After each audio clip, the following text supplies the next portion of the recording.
ថ្ងៃនេះគឺខ្ញុំមានគន្លឹះថ្មីក្នុងការចែករំលែកដល់បងប្អូនទាំងអស់គ្នារបៀបថតវីដេអូច្រើនប្លង់បន្ទាប់មកគឺយើងដាក់ជាមួយគ្នាឧទាហរណ៍ថាខ្ញុំថតនៅលើកាមេរ៉ាហើយនឹងខ្ញុំមាន record screen នៅលើកុំព្យូទ័របន្ទាប់មកខ្ញុំចង់បានទាំងវីដេអូនៅលើកាមេរ៉ាទាំងសំឡេងបន្ទាប់មកគឺខ្ញុំដាក់ឲ្យវាមិចចូលគ្នាគឺយើងអាចធ្វើបាននៅក្នុងកម្មវិធី CapCut ពីមុនបងប្អូនទាំងអស់គ្នាធ្លាប់តែធ្វើនៅលើ Premiere ប៉ុន្តែ CapCut ក៏យើងអាចធ្វើបានដែរអញ្ចឹងថាខ្ញុំធ្វើមិនឥឡូវយើងចូលមកអនុវត្តទាំងអស់គ្នាមកអូខេបងប្អូននេះឥឡូវខ្ញុំចូលមកកាន់ MacBook របស់ខ្ញុំសិននិយាយទៅមិនថា MacBook ឬក៏ Windows ទេយើងអាចធ្វើបានទាំងអស់អញ្ចឹងបងប្អូនឲ្យបើកម្មវិធី CapCut មកអូខេអញ្ចឹងយើងចុចកន្លែង New Project មួយបន្ទាប់មកយើងយកវីដេអូដែលយើងថតហ្នឹង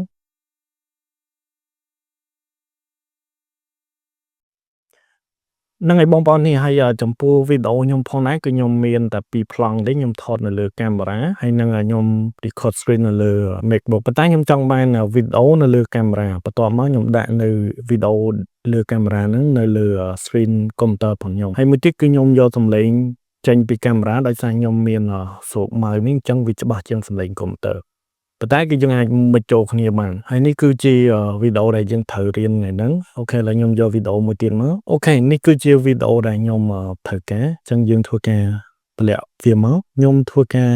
break វាសិនដើម្បីងាយស្រួលអញ្ចឹងណា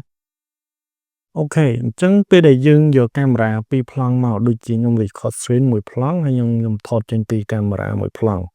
ប៉ុន្តែសំឡេងគឺយើងយកទាំងពីរបន្ទាប់មកយើងដាក់ចូលគ្នាហើយសំឡេងយើងបិទចោលមួយអូខេបន្ទាប់មកយើងអត់លេងអីទាំងអស់គឺយើងធ្វើការ select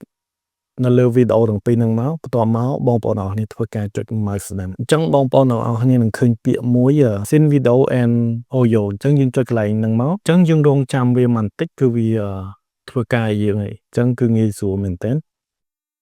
អូខេឥឡូវនេះគឺវាធ្វើការយើងហើយហើយខ្ញុំគិតថា CapCut គឺវាធ្វើលឿនជាង Adobe Premiere ផងឥឡូវខ្ញុំអត់ទាន់ធ្វើឲ្យបងខ្ញុំធ្វើការកាត់ក្បាលវីដេអូចោល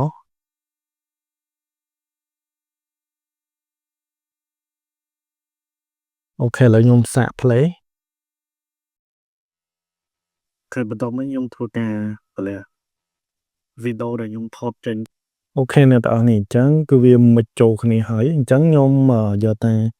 សំឡេងដែលខ្ញុំថតចេញពីកាមេរ៉ាទេហើយខ្ញុំ record screen នៅលើ MacBook របស់ខ្ញុំគឺខ្ញុំបិទចោលអញ្ចឹង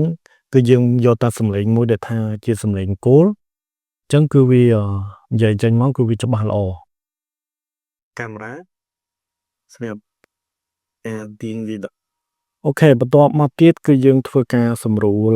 ការយើងនិយាយមកកន្លែងណាមានសំឡេងខ្យល់ច្រើនកន្លែងណាមើលទៅអត់តំណឹងយើងធ្វើការកាត់ចោលមកជាការស្រាយហ្នឹងហើយបងប្អូនអរគ្នាអញ្ចឹងវីដេអូខ្ញុំគឺមានតែប៉ុណ្្នឹងទេសង្ឃឹមថាបងប្អូនអរគ្នានឹងចូលចិត្តវីដេអូមួយនេះ